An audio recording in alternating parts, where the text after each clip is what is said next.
Okay, hello everyone. I think this is live. If so, please let me know in the chat that you can see and hear me okay. Apologies if the video feed is a bit slow today. I'm using my old computer, so there's a little bit of lag, so I do apologize for that. But today's workshop is all about running successful summer group programs as an online teacher. And I'm going to be talking a lot about different kinds of programs you could run, how to advertise those programs and enroll your students, some top tips and strategies to make them successful, and lots of great things like that. If you're watching the replay, I'm just going to do a quick intro, so you might want to just skim through a little bit. If you're watching the replay, I'll put chapters in the replay underneath, so you can jump ahead to where we properly get started. But just for everyone joining us live, let's just have a look at the chat and check everything's working okay and see who is joining us. We've got Ivy. Hi there, Ivy. Great to see you. She says, so excited for this webinar. Thank you in invite. Yeah, words today. I can English, honest. Thanks in advance for amazing tips and tricks. Super excited to see you again, Ivy. Really appreciate it. We've got Isabel from Greece tuning in. Hi there. Great to see you. And Juliet, great to see you again as well. Thank you for tuning in. Fantastic. And we've got here Read with Teacher Katie. Oh, it's not clicking. What's my computer doing today? Come on, click. There we go. Hi there, Katie. Great to see you again as well. Fantastic. Okay, good. So it looks like the tech is all working. We've got people tuning in, which is great. Feel free to continue to introduce yourself. It's great to see lots of people tuning in. Hi there, Megan. Fantastic. Cool. So I'm going to get through things relatively quickly just because I know everyone's busy and lots to get through today. But do ask any questions as we go in the chat. I'm going to be asking some prompts for you guys to engage as well, just to keep everyone focused and motivated. But I do hope you find today's session super helpful for learning to avoid that summer slump, which I know happens a lot in the online teaching and tutoring industry, and turning that into summer success by running group programs and really engaging your students this summer rather than losing them, which we know does happen occasionally. So hopefully you find today's workshop helpful. I'm rambling. Let's move on. So yes, just a quick introduction if you're new here. My name is Katie. Most people know me as the director of Abridge Academy, which sells teaching materials and training for online teachers. I've been an online teacher since 2013. I'm also a qualified classroom teacher from the UK. You might be able to tell from the accent. I've taught in the UK, China and Japan before, as well as online, as I said, for over 10 years now. I've got a micro MBA from Shanghai Jiao Tong University. I talk quite a lot about marketing strategies and things, and particularly with the Chinese market. That's obviously quite relevant. And back in 2020, I co-founded an online ESL startup program. We expanded to over 600 students within the first year. So again, lots of insights into marketing and how to grow your online teaching business beyond just you as an individual as well. We're seeing a few more people joining in the chat. Hi there, Nick. Great to see you. Thank you so much. Hi there, Myrna. Fantastic. Super excited to have you join us too. Jay tuning in from the Philippines. Alison, always a regular here. Great to see you again. Thank you for joining us. And Quinton, awesome. Hi to you too. Juliet's just asking, is this the referral bootcamp discussed in the 10K celebration? No, I had to postpone that for a week. I accidentally double booked myself because I was a bit disorganized. So the referral bootcamp starts next Monday, same time as this webinar, but starting next week. Monday, Wednesday, Friday next week, we'll be learning about referral marketing. It's a free bootcamp. Do feel free to come along. Today is a different session. This is talking just about summer programs and being successful in the summer. Basically, I accidentally forgot I'd booked a holiday from tomorrow until Sunday, which meant I couldn't do the bootcamp this week because I was, as I said, a bit disorganized. So I put on today's workshop just as a quick thing to fill in today with hopefully lots of useful things for everyone. But the referral bootcamp starts next week, same time, same place next week. But thank you for joining us. Yeah, I did try and send an email around, but the emails don't always go through. So apologies for that. Okay, great. So that was a quick intro. As I said, today is going to be about running successful group programs. And I've got a question for you guys just to have a think about what you've done previously in the summer and how has your teaching schedule changed?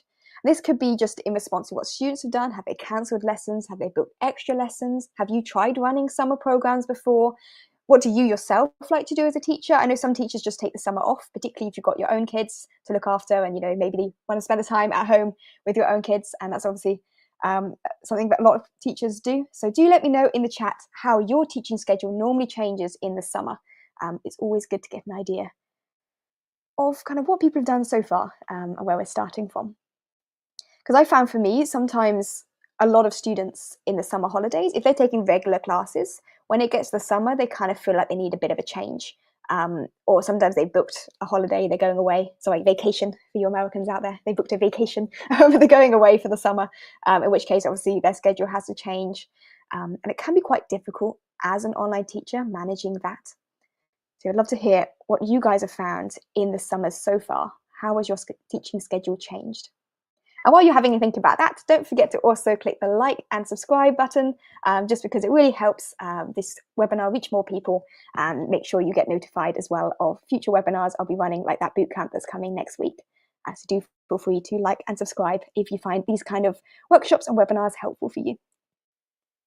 Okay, let's have a look in the chat. My computer is frozen. This is a great start. So it's 2 new messages and I can't see them. That's helpful. Okay, here we go.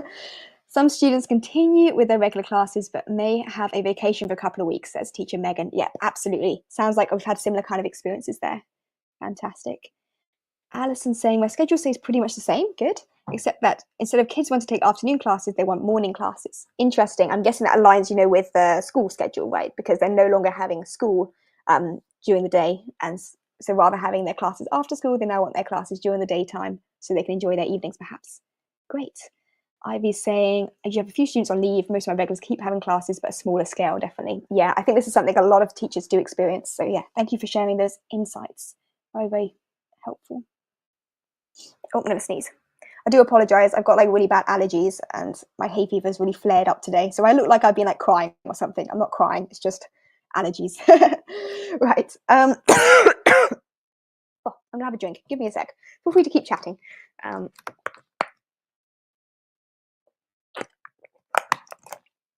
Let's say terrible allergies. Thank you. So when it comes to the summer, we think about what parents need to kind of prioritize when it comes to the summer holidays or vacations. Sorry for you Americans. Something that a lot of them really need is that flexibility, right, around their summer plans. Particularly, they've already booked. They're going away for a few weeks. They don't really want to be taking classes while they're on the road, or if they do, they might want them at different times or in a different format, perhaps. But some parents, their kids are still staying at home for the whole summer or significant chunks of the summer, and they might actually want more classes to keep the kids engaged at home. But perhaps not the same kind of maybe academically focused classes you might have been doing previously, but they might actually be looking for, or interested in at least, opportunities to keep the kids even more engaged in online learning or extracurricular kind of activities, and that's something to consider as well. As we kind of already mentioned, there may be a change in intensity or the frequency of classes. That kind of goes without saying, schedules are changing. And another thing also worth considering is whether they might want a different kind of class format, like a self-paced class or a group program. Self-paced could work if they are wanting to learn a bit on the go while they're traveling, perhaps. And group programs can be a really great way to facilitate more collaborative learning and a different kind of learning vibe for the kids, particularly if during the school year they've been doing their one-on-one classes and it can feel quite intense. They might just want to change a format. So the kid feels like they're having a break, but they're still learning and benefiting from your support. A few more things in the chat here. Juliet saying most continue some book extra classes. Yes, that's fantastic. And that's the thing, I think a lot of teachers almost miss out on the opportunities to support kids with those extra hours because there is definitely interest in that. Jay saying schedule gets busier early in the day. Absolutely. Great. Bella saying, normally reduce my hours in the summer. 2 children have a 3-month summer holiday from school, but I think you're working early in the morning to fit my Asian students. Great. And that's the thing, because you as a teacher also need to balance your own sort of responsibilities and things at home alongside supporting your students. And that can be a really great balance if you're able. I'm not a morning person personally, but if you're able to get up early in the morning and support your kids who are in a different time zone, if it lines up well with them in those early morning hours, that can work out really well without affecting your own sort of family schedule. Excellent. Okay, so we've kind of got this idea then that parents are wanting a bit of a change and maybe some flexibility here. And one thing I think, really, really important to emphasize, and I feel like we probably know this as teachers, but communication really is key. So talking to your current students, getting idea in advance what they're going to want to do over the summer. Some of them might already know that they booked, a month off on holiday. So you need to know that, in advance rather than telling you a few days beforehand or just not turning up to a lesson right? So get that kind of information from them upfront, and also get an idea as to how else they might want their classes in a slightly different format they may not have been considering, like offering those options for group classes or just alternative schedules, for example. So do spend some time talking to your current students. That would be always my first starting point, and do that proactively rather than waiting for them to let you know, maybe a little too last minute sometimes. And not everyone is as organized as teachers can be. So yeah, communication really is key. Okay, well, I should have asked a question here for this. Okay, put in the chat what you guys think as well, in terms of what parents are really looking for in the summer. Have you had parents reach out before about changes in the summer in terms of what kind of classes they might really be looking for? And I'm going to come up with a few more ideas actually and give you some more specific suggestions in a moment. But these are some insights that I had just from the parents I've spoken to over, well, the last 10 years or so of the various kind of tutoring and teaching things that I've been involved in, as to what different parents, and again, it varies between the parents, what their goals might be and what they're looking for with these online classes. But do let me know in the chat what you found as well. So one thing I found some students, and this is particularly with the younger kids, they're often looking for more sort of fun or extracurricular or creative kind of activities in the summer. You know, their kid has had a lot of hard work throughout the year, right? They've been really working hard throughout school. They've had your one-on-one classes perhaps, or whatever programs you normally run that are quite academically focused. It gets the summer, they feel like they want to change a vibe. They want something that feels more fun, but they still want that extra practice outside of class. So particularly, for example, if you're focusing on ESL students that are teaching English, offering the opportunities to have more creative projects where they're doing a little bit of language practice and learning some new words and practicing in different contexts while still having fun is a really great way to kind of keep kids motivated and engaged throughout the summer without it feeling so stressful as they might have during the normal school year. Another thing I found a lot of parents looking for, and this might be more the case with my slightly older students, like teenage students, is opportunities to catch up if they're falling behind in school, or review things, or even get ahead in preparation for the next academic year. I've had it before. I've had students who they may be struggling a little bit in school, and they just want some extra practice. So it is still very academically focused, but the way in which I format the classes and the content we focus on might be a little bit different to what we'd ordinarily do. And similar kind of vibe as well. I've had students who are preparing for quite an important academic transition. For example, maybe they're moving from a standard public school to an English medium school or an international school, or they're just moving up from elementary school to middle school, and they're making quite an important academic transition. And it's really important they've got the support in place and they've done a bit of preparation. For example, I had some students who were moving to international schools from in this case, it was a Chinese medium school. So they're having to learn some academic English, and I was teaching specifically scientific English and learning about science in English in preparation for them to be able to do that more confidently from September in their mainstream school, in their international school, because it's quite a big change, right? And even if they're really good at English in school, the kind of level they'll need at international school is that bit different. Okay, I'm rambling a bit. Last kind of point I also had was that many students are looking to enter competitions or exams and awards. These can be quite fun. They don't have to be super serious, but the summer holidays can be quite a good time for them to work on preparing for these sort of things without the stress of the normal school year. So, for example, I've had students who've entered debating competitions or scientific projects they've worked on, and they've entered those for certain awards, like the Quest Award programs. And sometimes they do things like the Cambridge English exams, which are like optional exams. They're not key essential part of the school syllabus, but it's quite a nice milestone for students to achieve, right?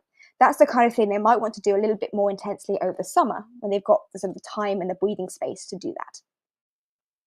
Okay, so look what you guys have put in the chat as well. Ivy's saying 2 of my students wanted extra classes outside of our regular core curriculum. One's into writing and the other debating. Fantastic.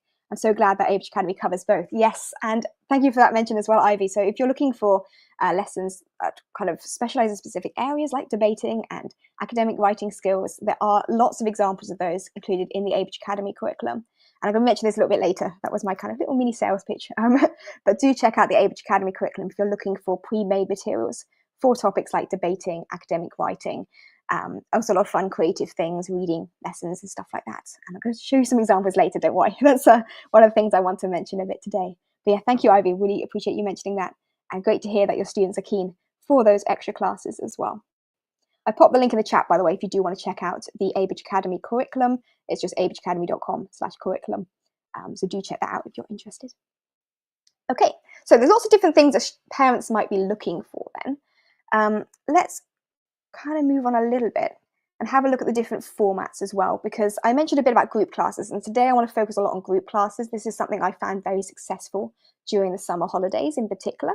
And I want to kind of compare, like, why do I focus on group classes in the summer as opposed to the one-on-one classes? Um, and I've just seen in the chat here, Alison saying, one of my students wants to prep for an exam he's taken. Absolutely, fantastic. So this is something that students do tend to look for when they've got that bit more time to prepare in the summer, you know. Great. Okay, so if we look at one-on-one classes then, this is what a lot of students are focusing on during the school year. Not always. I know a lot of teachers teach group programs. I've taught group programs all year round, but a lot of teachers focus on one-on-one generally. The great thing about one-on-one classes is, of course, they're very flexible around a specific student. They get a lot of individual attention, but there's that kind of cost versus income balance can be quite difficult to get right with one-on-one classes. For the parents, it's quite expensive, but for you as a teacher, the income you get might not really quite be enough, depending on things like exchange rates and differences in income and things like that. And also another issue I find with one-on-one classes, or not an issue, a challenge perhaps, is that they can be a little bit less sociable, quite high pressure on the student because it's just you and them directly, which can feel a bit isolating, particularly during the summer when they're not necessarily surrounded by so many kids. If they're spending most of their time at home with their family, they're not really hanging out so much with the kids in school because they're not in school during the summer holidays. If they don't do many other activities, they might actually feel quite isolated if they're just doing one-on-one classes. Which is one of the reasons I think that group programs can be a really great thing to focus on in the summer. Firstly, they are a bit more affordable. Usually teachers will price a group program a little bit less per student, so that's a bit more affordable for them. But for you as a teacher, because multiple students are signing up, it's actually higher earning per hour. So it's a kind of win-win financially, I think, for both you and the parents, particularly if you keep the group still quite small, so they've still got that individual attention. They can be a lot more sociable and a lot more of a relaxed kind of vibe. There's more discussion opportunities, more collaborative learning, more opportunities to get to know new classmates or even hang out with their friends in a different environment online. And that can be really motivating for a lot of students and a lot more fun than their regular lessons. The only kind of negative or sort of challenge I think is quite difficult for many teachers with group programs is having a very fixed schedule and then getting enough students who can make that specific fixed schedule.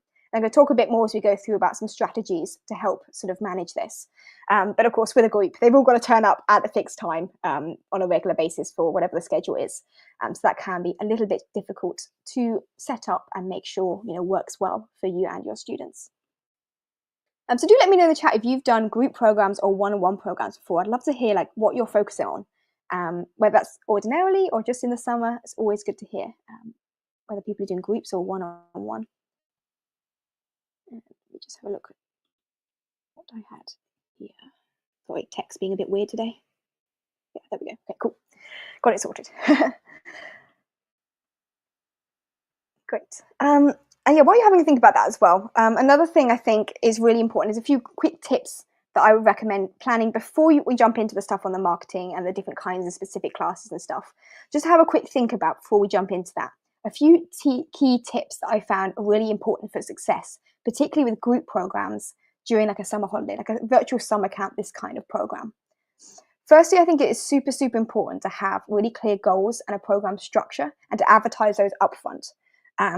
Because ordinarily this sort of program is going to be quite short. It might only be 5 sessions or like say a 2-week program or something like that. It could be quite a short program. So you want to make sure they're going to achieve something very specific like in that time. And you've got really clear goals that they're going to focus on. It's also really helpful to give them the resources that they need, particularly given that in the summer they might have a bit more time outside of class to work on project work and homework and stuff. Giving them things to do helps with the structure, but it also helps with making them feel like they're making progress. So resources like workbooks and templates and things. And again, if you sign up for the Abridge Academy lessons, these kind of things are all included. So you can use those without having to do a load of extra prep work. Sometimes when I've done projects with students that are a lot more collaborative, I'll simply set them up with a shared document on something like Google Docs or QQ Docs, which is like a Chinese equivalent of Google Docs. And it's like, it works the same as Google Docs. So they can collaboratively edit and sort of add things. Like maybe they're working on creative writing and doing a story, or they're writing up their scientific experiment report or something. And they're doing it as a team. By having these sort of shared templates and a place for them to go to collaborate, it gives them that opportunity to work on things during class and outside of class, and I can still see what's going on, and we're all kept up to date without the stress of sending things back and forth. So yeah, giving them resources and in a format that works well for a collaborative environment is really important. Other kind of things you can do that are quite great for group work in particular is things like debating programs or project-based work. I think sometimes teachers struggle with that transition to groups because you're used to teaching one-on-one, which is quite a different sort of setup to facilitating a discussion. Because when you're having a group program, it's more about facilitating and allowing the students to work collaboratively instead of being you to a student, then you, then the student, then you, and then the student that you have on a one-on-one class where it's just the two of you. And this obviously depends a lot on what teaching platforms you're using. Some teaching platforms have got the ability to set up like breakout rooms. You can put your students into little groups to prepare for their section of the debate or to put together a presentation or practice a dialogue or a role play or something together and then bring them back. Others don't have that sort of facility. It depends on the kind of systems you're using. But again, things like shared documents and stuff like that they can collaborate on. Super, super helpful. And I kind of mentioned this already, but having a really big achievement they're working towards. For example, they're doing a big project and they're going to give a presentation at the end, or it's a debate and you're going to teach them various debating skills. And at the end of the 3-week summer camp, they're going to have like a debating competition. And it could even be a proper one you enter. There are a lot of debating competitions all around the world. They could actually enter something sort of competitively, or it could be something you're running yourself. But some kind of big thing they get at the end, they can sort of take home and be like, look, mum, this is what I did. It could be a competition, they get a certificate. It could be a project they've done and they've got, the document they wrote, so their scientific report. It could be a big presentation they've given and they get a little video, celebrating them giving their presentation at the end. But something that sort of physically shows they've achieved something is actually really, really helpful. This also helps, I'm going to talk a bit more about marketing later, but this also helps with marketing next year round, because if they've created these great projects and things this summer, you can share those, of course, this summer. But when it comes to next summer, if you want to promote the same program again, you can say, look what my student Sarah achieved last summer. She made this amazing presentation. Look how great it is. Do you want to do that too? Sign up for my summer camp program. Starts again in 2 weeks. That kind of thing. So yeah, having a big achievement they work towards, super, super helpful. I'm talking a lot. Let's move on. So I wanted to have a quick look at some kind of specific examples then of classes that I've done that have been very successful as short-term programs. Some of these are done as summer camps or winter camp kind of programs. Some I've just done as sort of short-term things during the school holidays more generally. But there's lots of different things you can do. Obviously depends on the students, their level, their age, their interests, that kind of thing. One example is, of course, reading clubs. So a reading club is kind of what it says on the tin. You read a book together, or it could be anything. It doesn't have to be books. I also have done a lot of reading programs focused on reading the news or reading journal articles and magazines, all kinds of things you can use for sources of reading materials. This is one I really love, which is a story called The Little Prince. It's a very popular kind of, quite old now, but still very popular traditional story about a boy. Actually, there's a lot of, what is it actually about? There's a big debate. Actually, one of the big discussion points of that particular course is that, is it all a figment of the author's imagination? Is a whole kind of, it's interesting. You should read this. If you've not heard of The Little Prince, it's a really lovely story. And I wrote a simplified version that I gave my students to do as a short-term reading program. It's 7 lessons. It works really well as maybe a 1 to 2 week sort of program, or you can spread it out more gently throughout the summer. But the great thing about a reading club is that it feels a lot more fun and engaging. For kids, you're helping inspire more of a love of reading, and reading real materials, real stories, not stuff that's just been specifically written to align with the learning objectives of their textbook, right? So it gives them the opportunity to enjoy reading again. I don't know about you guys, but I feel like just my own experiences as a classroom teacher, encouraging kids to read. I'm not just talking about kids who are learning English, but also kids whose native language is English. Encouraging them to read more broadly and enjoy reading is so, so important. The number of students I've had who have just genuinely struggled in school exams because they can't read. They can't read quickly and fluently. They can't understand questions and things because they haven't had that practice of reading. It's actually quite a big challenge, I think, in sort of modern society with the, iPad generation. But yes, reading clubs, really great thing to focus on. Obviously, you're developing reading comprehension, discussion skills, things like that. And there's also the opportunity to add in more creative tasks and projects around the book that you're reading. So don't just read the book, talk about the book, do a project, get them to discuss the wider implications, or do a character study, or draw a poster about a favorite character. Or if there's any particular morals in the story, sort of creating their own posters or presentations or debates and discussions around the topical issues that come up Obviously, it depends a lot on the book and the age and the level of your students, but there's a lot you can do that is more collaborative, more creative and project-based. That's not just reading the book together. So yeah, reading clubs is a really great one to do as a sort of summer program. Another one I found has worked very well, I've run this a couple of summers actually in a row, are sort of academic skills programs.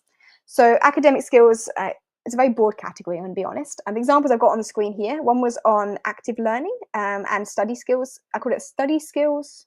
First time I think I called it study effectively summer camp. And then I renamed it like study skills program or something. But we're looking at sort of active learning skills, revision strategies, note-taking strategies.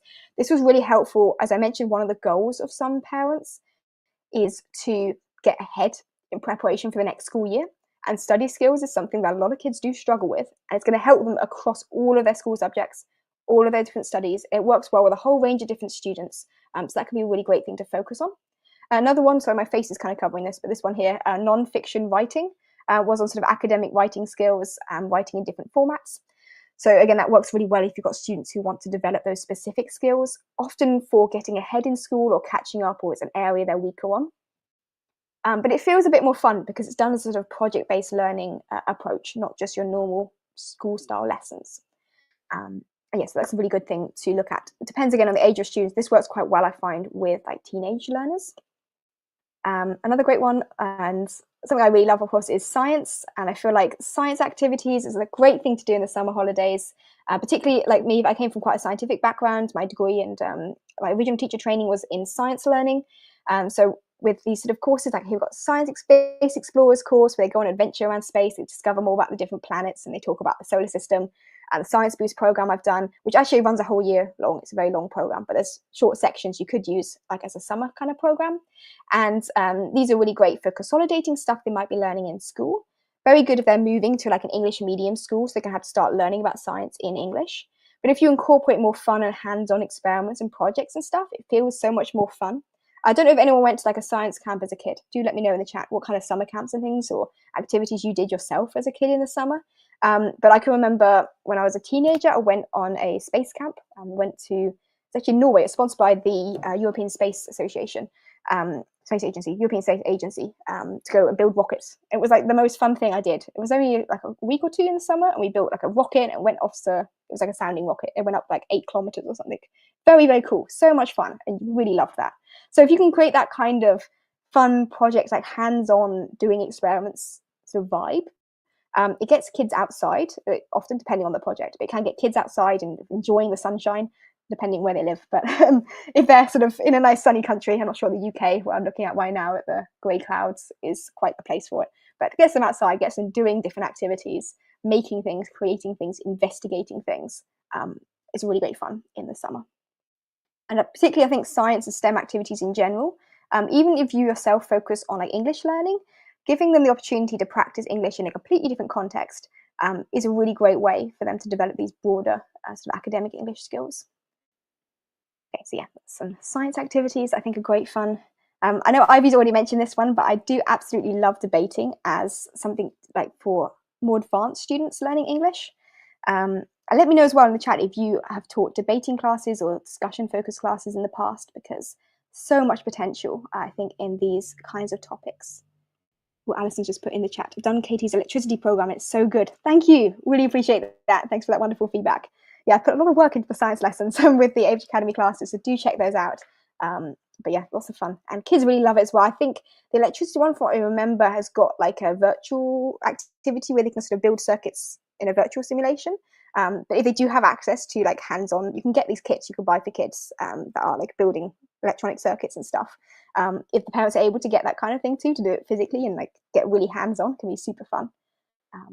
So fantastic. Thanks for that feedback. Awesome. Yeah. So yeah, the last sort of thing I want to talk about here about debating then. Debating can be a lot of fun, very engaging for the students that are actively using language and discussing topics they're passionate about. But it's a great way in particular for those advanced speaking skills.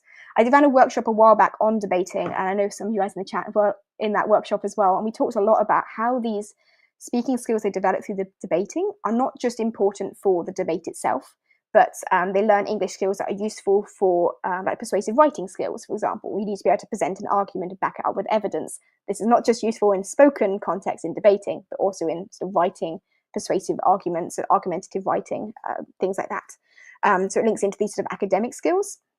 Also, if they're taking specific exams, a lot of exams also require the students to be able to explain their point of view and back it up with evidence and explain why they think that, or talk about different perspectives on things. Particularly these more advanced English exams, like the IELTS exam, for example, they do need to be able to talk in sort of more extended sentences and sort of explain things in a lot more detail. And debating is a really great way to build those skills without them feeling like, oh, I'm going to a boring exam prep class, right? It doesn't feel at all like exam prep, but they are actually developing those skills more actively.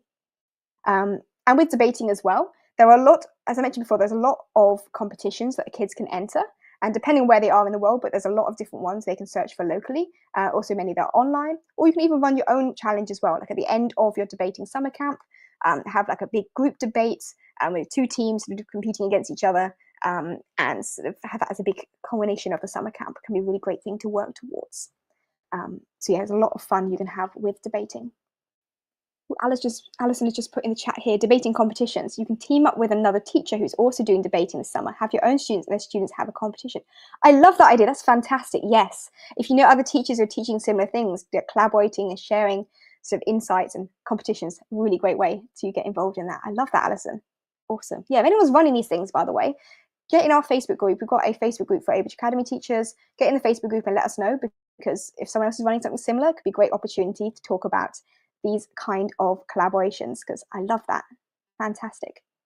Yeah, I've done it before where I've had like I did a public speaking summer camp a few years back, and this is actually with our tutoring program. And we had a couple of teachers actually within our tutoring sort of agency who ran public speaking and sort of a whole range of stuff we did in the summer. But there was like a public speaking competition where the kids had to prepare a little presentation, and we videoed it, and then there was like a little competition between them, which was a lot of fun.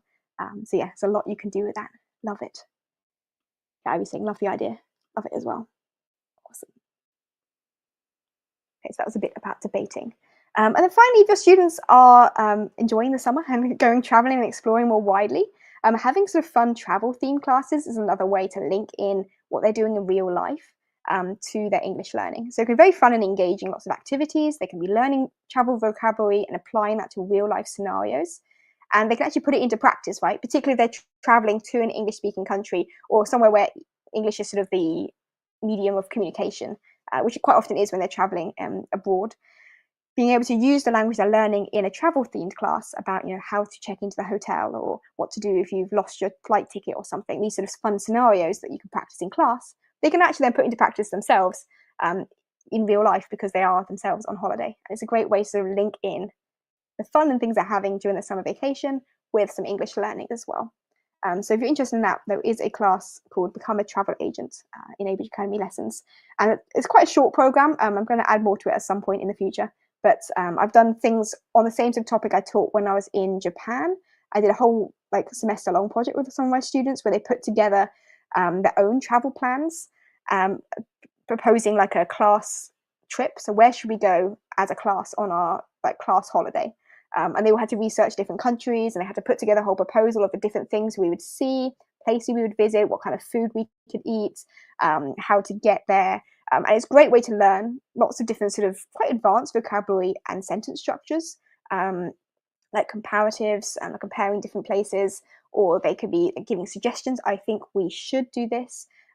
Or if you like this, you should, blah, blah, blah. So using those kind of conditional sentences, there's lots of opportunities to link this into quite advanced level English, as well as lower level, depending, of course, on the levels of your students. It's quite adaptable. There's a lot you can do on this. So yeah, that's something I very much enjoyed doing in the past. Okay, now a little bit of a sales pitch. I know I've been talking a lot, by the way. Let me know in the chat if you've run any programs like this before and how those went for you, because I always love to hear what teachers have been up to in the summer, or any other topics and things that you've taught in the summer holidays or winter holidays or anything that have been successful in these sort of short-term group programs.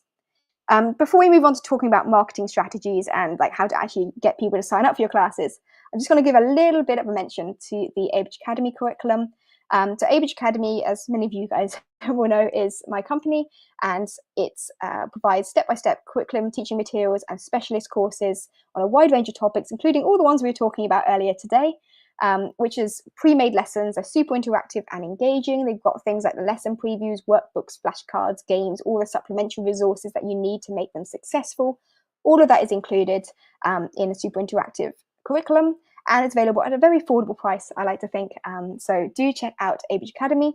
There is a free plan you can sign up to get started. So if you want to just sign up for the free tier, check out what some of the lessons look like. It gives you an insight into a range of lessons across different courses and levels. And then if you want to upgrade, prices, I like to think very affordable, starts at $10 a month for the lowest tier plan, or $12 for full access to everything. So do check that out if you would like to have pre-made teaching materials to make those fun summer camp courses, and of course your ongoing lessons as well, super interactive and engaging for your students. I'm going to pop the link in the chat. It's also in the description of the video as well. So please do check that out. Yeah, thanks. Okay, sales pitch over. Let's move on to, I know the big question that a lot of teachers are asking, and I got a few emails actually about this in the run-up to today's session, which is how can you advertise for your summer camp classes, these kind of group programs? One of the biggest challenges of group programs in general is getting enough students to sign up to make it worthwhile, right? If you only have 1 or 2 kids sign up, you might not actually be making enough to justify running it as a group program as opposed to just your standard one-on-one classes. So what can we do? Let me know in the chat what you think could be a great way of promoting your summer camp programs or group programs, what you might have done previously, what's worked, what hasn't worked. It's always great to have an idea of different insights. And I'll quick look at the chat as well if any questions have come up. I've been neglecting the chat somewhat. We've covered everything, which is good. Oh, we had Rhoda joining in. Hi there, Rhoda. Great to see you. No worries. You can always zip back and watch the replay of the first section if you missed that, so don't worry. That's fine. Okay, so ideas for advertising. Let me know what you think. I think this is quite a big challenge in terms of getting students on board. While you do that, I'm going to have a quick drink because I've been talking non-stop, as I tend to do. So, I'm a bit dehydrated.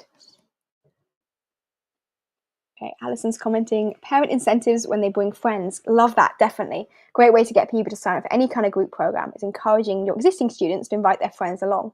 This is really effective because people tend to know similar people, right? So if they've got a kid who is like 6th grade and interested in space rockets, he probably knows other kids, or she probably knows other kids who are also in 6th grade and interested in space rockets. So they're going to have similar interests, they have a similar level. So it's a great way to put together a group of people, of students who are going to be interested in the same thing, which can be very effective. And of course, you're building on their existing network. People love referrals because they really trust their friends' recommendations. So it's definitely a really powerful way to bring in new students. Absolutely. Thanks for that, Alison. Love it. Okay. I think I mentioned this already, but number one place to start with is your current students. I think this kind of goes without saying, so I'll zip through this a little bit more quickly. But your current students, they already love your classes. They already love you as a teacher. You know, they're already going to be interested in what you're offering, right? They already trust you. And you can link what you're offering in the summer to what they're currently doing and to extend beyond their current level. So for example, if you know they're working on comparative sentences at the moment, if you can link that into whatever's happening in your summer camp, and you can say we're going to do a lot of comparisons because it's all about competitions and which one's better than something else. I made that up off the top of my head, but you know, if you can link in what they've been doing in class and in school or in your normal regular classes to what they'll be learning in this fun summer program you're running, and show that how, you know, they're going to use the kind of grammar and vocabulary and boring textbook English that they've been learning in a more fun and exciting context, that can be a really great way to persuade them to sign up. I would also recommend giving them the opportunity to give you some insights into what they're looking for. So don't just jump in straight away saying, I'm going to be running a group program. It's going to be about reading. It's going to be these specific dates, this particular book. Are you interested? They might just say no if it doesn't sound perfect for them. So ask them first, what are you looking for? I'm thinking of running a group program. I think it'd be great to focus on reading because I know that your son, Robin, is struggling a little bit on these reading, or he really likes books or whatever. Try and get them a little bit more engaged first. Get their insights into what kind of things specifically they might be looking for when they're available in the summer, and sort of customize your initial plans around them. Because once you've got those current students signed up, you can then use these other strategies I'm going to talk about a bit in a minute to then bring in more students. But you can get your first base of current students to fill up the initial sort of minimum number of students you need to make it a viable program. It really helps if you've customized it around them in the first place. It gets them that kind of buy-in. And of course, if they're continuing with your regular classes as well, this is like a nice extra bonus income on top of your sort of standard monthly income anyways. Alison adding the reduced price for group classes is helpful for those who haven't been able to afford individual classes, definitely. And this is something you may find that students, when I say current students, I probably should have just said current leads actually. So maybe even students who've taken trial classes or lessons with you previously but aren't currently taking classes at the moment, maybe they found that budgeting for one-on-one classes was a little bit difficult during the school year. And being able to offer a reduced price for a group program, definitely a really great way to re-engage them and get them back involved. So yes, love that, Alison. Great suggestion. Awesome. Okay, yeah, so always start with your current students. That'd be my first recommendation. Then from your current students, and I know I talk a lot about referrals, but genuinely it's a really great way to bring in more students. I know Alison was talking about it earlier as well. Referrals brings in more leads with similar interests and a similar kind of level. And the key thing is to try and sort of incentivize that referral and also make it easy for them to recommend friends. Okay, don't just send them a message being like, oh, we're running this group program. It starts in a few weeks. And I know you've signed up, but do you have any friends who might be interested? Yes or no? They're going to have to go out of their way to like message friends, see who might be interested. It's a lot of effort. Whereas if you go to them and say, we're really running this program, I'm super excited to have you join us, but I've actually got 3 spaces left in the course. And it'd be really great if we have a few more students so we can do our collaborative projects a bit better. Make it feel a bit more useful for them. They want to have more students there because it's collaborative. You can't have a debate with only 2 kids. It's not going to be very fun, right? So give them a reason as to why they want more students to sign up. And then facilitate that sign up process by giving your current students like a poster, a gift card type thing, a referral sort of template that they can then sort of share quite easily. And they can post it on their own social media, they can share it in groups that they're in, they can send it to specific friends, however they wish. But give them that pre-made referral sort of resources. Make sure that your contact details are on the resource. I feel like that goes without saying, but I've sometimes seen teachers share things and they've forgotten to include their own details on it, which is then how does the person sign up? So make sure you put their contact details on it. I mentioned earlier about our referral marketing bootcamp, which is running next week. It's free. So the link for that is also, I think, in the description. I think I put it in the description. But do check that if you want to learn more about sort of incentivizing referrals and how to facilitate that. But the basic concept is make it easy and incentivize it in some way. In terms of incentivizing it, there's different ways that you can encourage referrals. One is to give a specific incentive, like a discount off the group program for their child, or a free place for their younger sibling, or if you're running multiple summer camps, you can give them a free place on one of the camps or a discount or something like that if you wish. But these kind of financial incentives aren't necessarily the most effective. You can also give them something that's like a specific gift and that's going to help them participate in the program and sort of even better. Another approach is a split cost kind of model where you say that for the group program, it's this price. If you invite your friends to join in the group program, you can split up the cost more, so it's going to be less for you. So that's another incentive for them to invite friends along and sort of bring them into the group. So there's different ways that you can incentivize referrals. We're going to talk about that a lot more in the free referral marketing bootcamp, which starts next Monday. So do come along to that if you want to learn a bit more. But start off with those current students and then move on to referrals is my first sort of recommendation here. And the final thing I would always recommend looking at, and my face is covering it, there we go, is of course social media marketing. And again, another thing I've talked about quite a lot with teachers is how to find students on social media for your online classes. It can be very challenging, but this is a great way to reach a whole new bunch of leads. Of course, you can put promotional posters and announcements. Now, it depends on what social media platforms you're using. Some platforms don't allow you to do sort of promotional content that's sort of commercial. For example, a lot of teachers I know use apps like Xiaohongshu. You can't kind of post that sort of stuff there. But if you've got something like a WeChat group or your own WeChat moments, or if you're using platforms like Facebook or Instagram, a lot of those do allow you to post promotional content. Don't spam everywhere with your promotional posters, but you can post it on your profile. You can mention it to specific people you're already reaching out to and messaging with. You can do some kind of live video announcements, go live on Facebook or something and talk about your upcoming group program, give them a little sneak peek at what's coming up, maybe share one of the lesson slides and be like, look, this is what we're going to be working on. I'm so excited. Give them an idea what kind of projects kids might be working on. If you've taught the summer camp previously, show like what they did last year as an insight into what they might be doing again this year. My face is kind of covering it, but the post that I've just stuck my face over was me sharing about that Study Effectively summer camp that I ran a few summers ago, and then I ran it again the following summer as well. And I shared screenshots from our group chat of some of the resources and things we were sharing, some of the feedback from the parents the first time round, as a way of sort of encouraging people to sign up the second time, right? So sharing insights like that. And to kind of encourage it, and this is something I think is really important for these kind of short-term group programs, you want to create a sort of sense of urgency and scarcity around the program. By that I mean there's some kind of reason to sign up now, not tomorrow, and there's a limited number of places. So give them a deadline, and there could be like an early sign-up discount. Like if you sign up before Friday, it's going to be 30% off. But after Friday, it's going to go up to whatever price. So like an early discount for them to sign up sooner, so it gets that initial buy-in of students to get you started. Say there's a limited number of places, and give them a countdown. Like tell them there's only 5 places available in this group program, and then update them. Now there's only 3 places left, so you better sign up now. Only 3 places left. That kind of sense of places running out is really important to share. And it also reassures parents that the group is not going to be too big. One of the concerns sometimes parents have about group programs is there might be like 50 kids in the group, something ridiculous where their kid's not going to get any individual attention. They don't want to sign up for that kind of webinar style program. They want small group. So by telling them there is only this fixed number of places available and the places are running out is obviously a great way to get them to sign up as soon as possible. So that is another thing I think is very important to mention. So all of your sort of social media platforms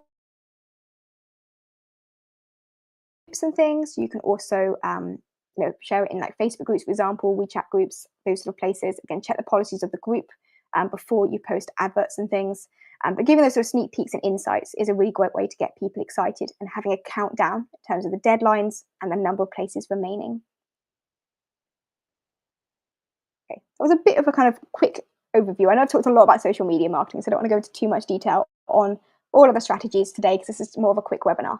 But I hope it gave you a few ideas just of where to get started with that marketing and finding students. So first start with current students, then look for referrals, and also in the meantime, focus as well on that sort of social media marketing and getting in leads in that way. The final thing I wanted to talk about, I know I'm talking a lot today, was about managing the logistics of a group class. And I want you to just pop in the chat what you think is the most difficult thing to organize about groups. What is it that puts you off organizing a group class in terms of like logistics, organization? Is it the marketing? Is it like setting up the group and scheduling times? What is it about the group that makes it so much more challenging than one-on-one? And I'm talking more about small group classes, not necessarily big, large-scale webinar type lessons. What logistical challenges do you think are really difficult with group programs? I had some more water. Sorry, allergies are really flaring up today.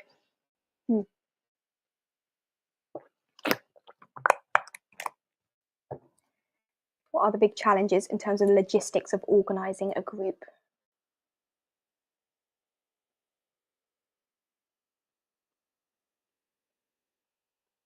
Oh, we've got a quick comment here. Megan saying getting enough students to make it worthwhile. Yes, I think marketing is a really big challenge. Hopefully some of those ideas earlier, I know they were quite a quick overview. It gives you a bit of a starting point. And one thing I would also say is you can just be upfront and honest with parents, particularly when it's your current students. And you can just say to them, look, I need a minimum of 3 students in this group, or I need a minimum of 5 students in this group to make it worthwhile. And that actually can be another way to incentivize a referral, because if you've only got 3 kids signed up and you need just one more student, telling the parents, we just need that one more student, will help them bring in a friend perhaps, because they really want their kid to enjoy this summer program. They don't want it to be cancelled either. So yeah, that can be a really big challenge. Alison's saying she's not done it before and doesn't know what to expect. That's okay. It's worth trying though. And I would recommend start off with just like one group program, ask your current students what they're interested in, start small and then expand from there. But yeah, it can be challenging, but don't be put off. And I'm going to be honest with you, the first group program I ran was a bit chaotic and I learned a lot from it, and that was fine, Sometimes a little bit of chaos, you learn from these experiences. So even if it's brand new to you, don't get put off. Feel quite daunting, but don't be put off by that sort of jump to group classes. Katie's saying timings. She's added, I have a few people interested, but not enough available at certain times. Yeah, again, that can be quite difficult, particularly when you've got students who've got different sort of holiday schedules and different plans, or then different time zones, things like that. I tend to find that when you come to students from referrals, it can work quite well, because if they're at the same school, they tend to have the same holiday schedule. Obviously, they might be going away on different weeks and things, but that can help. But yeah, getting them available at a specific time can be challenging. Something you can do if you've got like a group chat with your current students, or even if you're just messaging them individually, but send them some kind of poll where they can sort of say when they're available and if they're interested in programs on specific days, specific weeks, specific times, get an idea of what might work for them. And that can be one strategy of sort of getting an idea of those timings before you start launching a program. I'd be saying managing cancellations could be challenging. Yes. And I think this goes for any kind of program, making sure you've got a clear policy as to what the cancellation policy is. When's the last date by which they can pull out of the group program? I would generally say that, after the program started, it's probably not a good idea to allow students just to cancel because it's too late then to replace them with someone else, right? But think about your policies and make sure you're clear and upfront with parents on that. And I would recommend, if it's your first time running group programs, make it really short. Just do like a 1 week program, maybe 3 sessions or 5 sessions, short term program. In that way, these kind of stresses around cancellations and stuff are less likely to become an issue than with a longer term program. But yes, that can be a little bit difficult. Another thing I also find is sometimes students have last minute schedule changes. I would recommend making sure that if you're doing a group program, if you offer the recording of the class for students who missed the group, it means they can keep on top of things in their own time and continue on with the next lesson, because you don't really want to be refunding them for a lesson they skipped when it's maybe their fault they skipped. They're the one who were away that day, or they had to change a schedule last minute. So if you have a recording for them to watch instead, it can be a great alternative. He's saying she's got a Facebook group and have a poll set up. Fantastic. Yes, great way to get an insight into what the parents might be interested in, topics, timings, things like that. Perfect. I need a minimum of 4 to open, but the most votes I have so far for certain times is 2. Ooh, you're getting there though. And you might find as well that some parents, they pick like 1 or 2 very specific times that are absolute ideal times, but they are also available some other times. So it might be worth reaching out to a few parents just to get a little bit more insights into which timings work best for them. But yeah, it can be a challenge. But also, even if you've only got 2 who are definite signups, if those 2 can then refer new leads to you, like referring friends, or you can advertise elsewhere and bring in students through other social media groups. You mentioned you're advertising on Facebook. You're using Facebook group for your communicating with your students. You may be able to also get into other Facebook groups, for example, for like mums in your local town or something like that. Get into other Facebook groups where you can kind of network with a new bunch of leads. Mention you're running a group program and you need a couple more students to join. Obviously, check the policies of the groups, but some groups do allow this kind of thing. It can be a great way to get a few more people to sign up if you've got those initial 2 to get things started. Yeah, that can be a challenge. Okay, now we did mention a bit already about some of the difficulties of logistics, and I put together a few bullet points which can help a bit in terms of planning and organizing things. We talked already a bit about the marketing. I think that's always going to be a challenge, but hopefully some of those ideas help with that. One thing I would recommend as well, someone mentioned about scheduling, managing the scheduling and stuff. I would recommend you can use a group class booking platform. I know Ivy in the chat runs an organization called Super Teacher. Super Teacher is a great website where you can schedule your group class up front. So you can create a kind of class listing. If you're familiar with other websites like OutSchool, for example, which is also a great place to advertise group programs, but they take quite a large percentage. Super Teacher is a similar kind of idea, but specifically for independent teachers.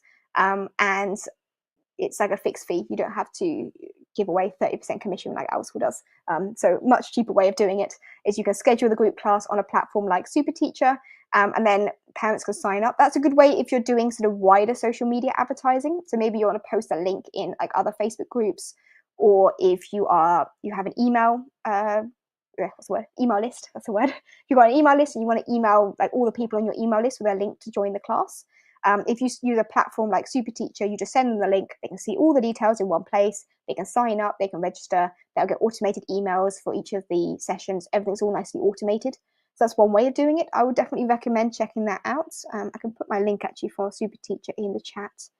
I think we're doing this webinar today on YouTube, and it doesn't allow other people to put links in the chat, unfortunately. So let me just find the link for Super Teacher. It's hard to find on Google. Copy paste. Gosh, my computer is so slow. I'm using my old computer today because I'm traveling and it was more lightweight. It's very slow. Okay, I put it in the chat for Super Teacher. That's a great way to schedule group programs and organize all the logistics in one place. Another option, if you're just doing it on a smaller scale and you're just maybe communicating directly with messages with the parents, particularly if you're just focusing perhaps on starting with your current students and a few referrals initially, you can just set up a payment link on a system like Stripe or Wise or whatever payment system you use, where people can just, fill out the payment details, put in their kid's name, and okay, that's it. Simple system like that. And then you can put together a group chat or something to organize the class itself. So there's different ways of doing it. So you can use a organized sort of group class scheduling system. You can just sort of hash it together a bit with a payments platform. But the key thing is to make it simple and easy for people to register, right? Something I would also recommend doing is putting together a group chat specifically for each program. Yeah, it depends a bit on your preferred method of communication, but I do find that with small group classes, having a group chat, that could be on WeChat, on WhatsApp, Facebook Messenger, Telegram, there's all the different messaging apps, whatever it is that your parents usually use, make it convenient for them. You can even use like Discord groups and things like that if you want a more kind of inclusive system with lots of other features. But make it so they've got one place to go where you're going to post reminders, you're going to share the notes from the classes, you'll share the homework or workbooks or whatever, post links to the collaborative documents for their projects to work on, that kind of thing. Have a chat in one place. What you don't want to have is a million different emails going back and forth with individual people, because it can very quickly become very chaotic. Even with a small group of 3 to 5 students, if they're all emailing separately, it can be really hard to keep on top of. Another thing I recommend doing is to make sure you're scheduling your classes with a fixed link or a recurring meeting link. Something I've found in the past is when I've had different links for each session of the program, say it's like a five session summer camp. If those 5 sessions have got a different meeting link, if you're using something like Zoom and you schedule them all separately, it might automatically use a different link for each one.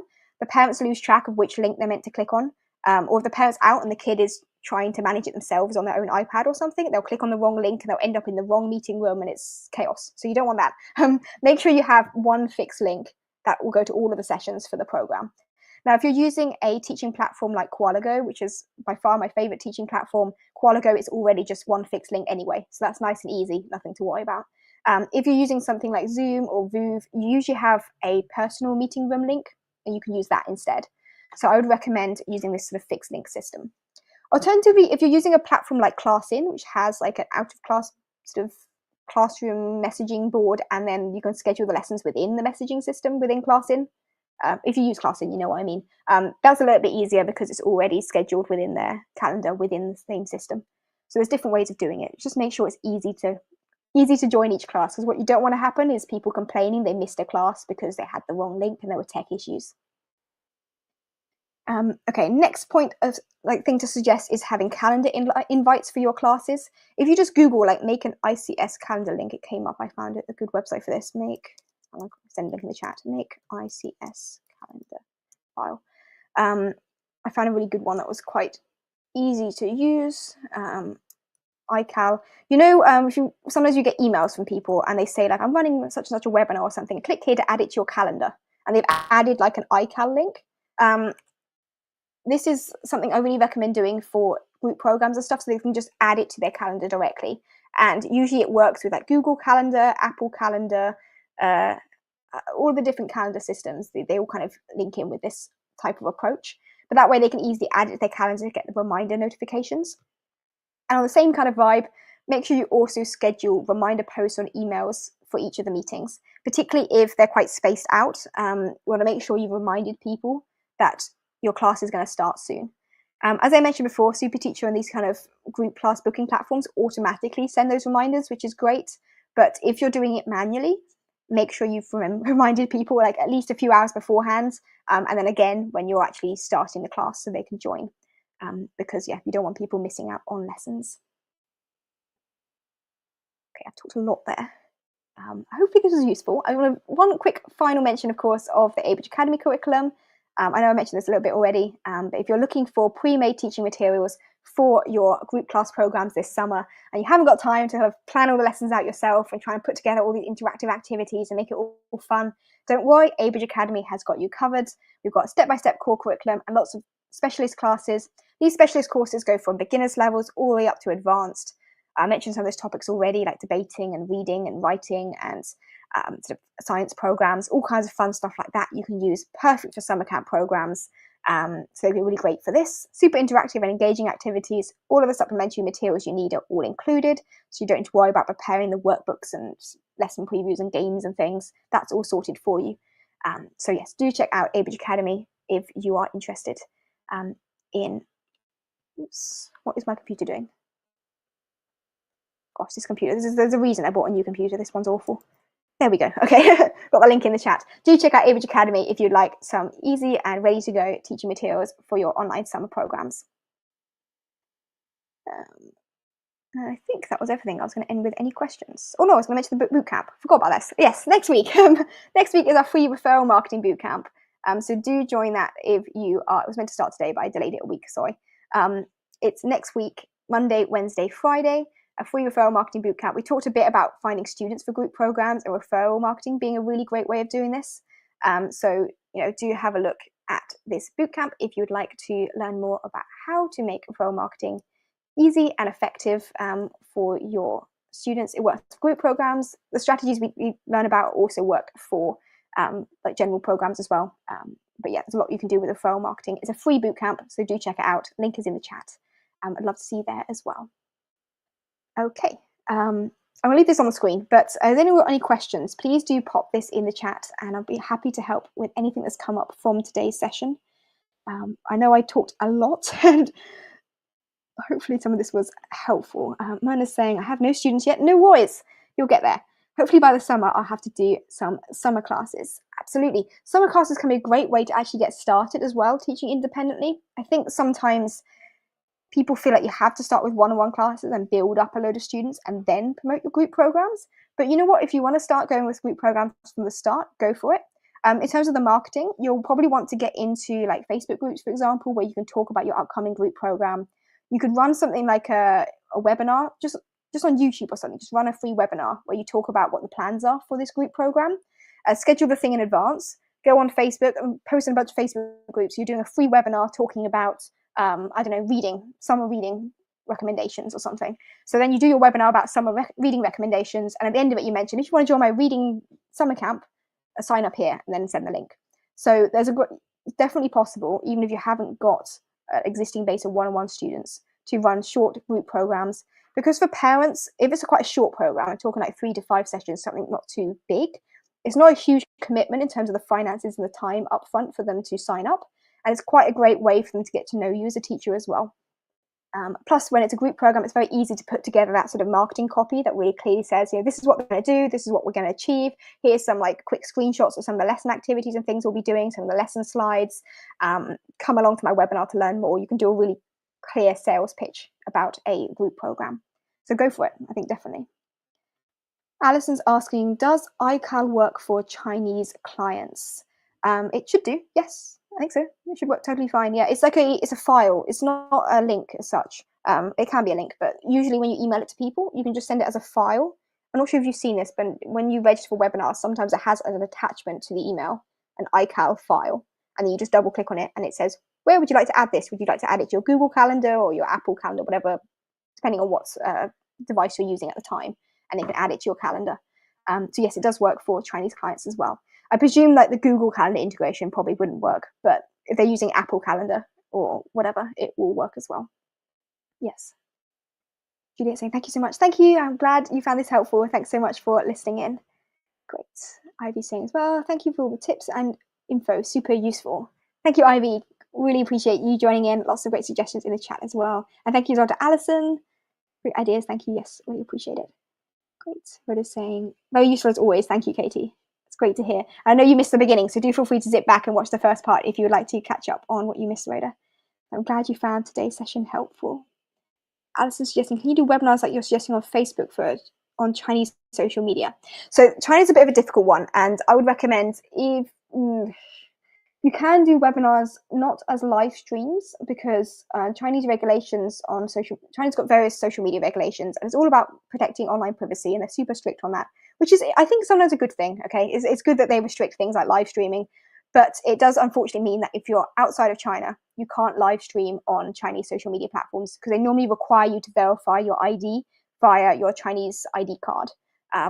It's all to do, as I say, with like kind of policing live streams, because you always hear horror stories of some of the stuff that happens online. And China's very hot on making sure that these things don't happen. So yes, you can't go live on Chinese social media apps.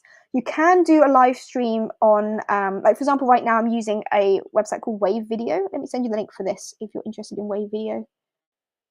I have a little referral link. You can check it out. So Wave Video is a platform for doing online webinars. What I'm using right now, so everything you can see that I was doing today was using Wave Video. I screen shared some slides, which you can make in any slides app, right? I had my face, which I can position on the screen wherever. You can do different formats and layouts. You can pull up comments, that kind of thing. Wave Video has the ability to stream to YouTube and to Facebook and various places. It also has its own built-in webinar system. Personally, I don't use it much because the built-in webinar system doesn't go public, right? Because it's only for people you invited to that specific link. So it's not so useful, I don't think. But if you want to send like a link to Chinese students, if you want to do a live stream for students in China, Wave Video does work on their webinar system. So you can do a webinar like that, and then you send them a link to join the live, and they can tune in.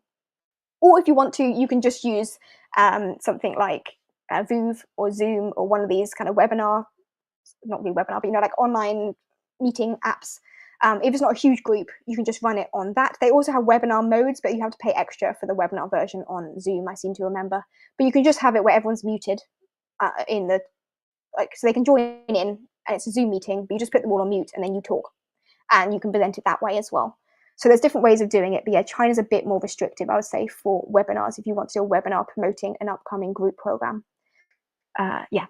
But what I'm doing right now, you can stream to YouTube. You can stream to Facebook. It's a bit difficult now because Facebook's changed the way you stream to Facebook groups. But it can be a great way to get a wider reach on social media using something like Wave Video to, I want to say YouTube, Facebook, Instagram, LinkedIn. I think it also supports like TikTok, a few other apps. I'm not too sure the details. You can find, if you check the link, it will tell you which ones they work with. But yeah, it can be a great way to do these sort of large webinars to promote things. Katie's saying, can you live stream? You've got WeChat channels. I see a button. Yeah, so unfortunately, the same thing as what I was saying earlier. On Chinese social media, if you're Chinese and you've verified with a Chinese ID card, you can click that button and go live on WeChat channels. And it's great because it reaches lots of people. It posts it to your WeChat moments as well. It notifies people you're going live. It's fantastic. If you're not Chinese, unfortunately, when you try and click the go live button, it pops up saying you need to verify your ID with your Chinese ID card or something, and it doesn't work. I've tried. Yeah, you can't go live on WeChat or Xiaohongshu or the other Chinese apps, unfortunately. But what you can do instead, like I was saying, is you can just create a meeting on Zoom or Voov and do it like a workshop kind of meeting. Or you can use an app, like I put the link in the description, for Wave Video, which has its own webinar system, which also works in China. These can be options if you want to do a sort of, webinar workshop talking about your group program before you launch it. Okay, hopefully that helped. Any other questions at all? So I'll put the links in the chat for everything I talked about today with the Abridge Academy curriculum, for those teaching materials for your group programs, Referral Marketing Bootcamp. The link should also be in the chat as well. That's also free. What else? I put various other useful links in the chat. So feel free to scroll up and have a look at those if you're just joining us a bit late. Hopefully those were useful. Cool. Any last questions at all? I think I might wrap things up here. So just over an hour. So thank you everyone for sticking around. Really appreciate it. I think I got all of the questions. That's great. Good.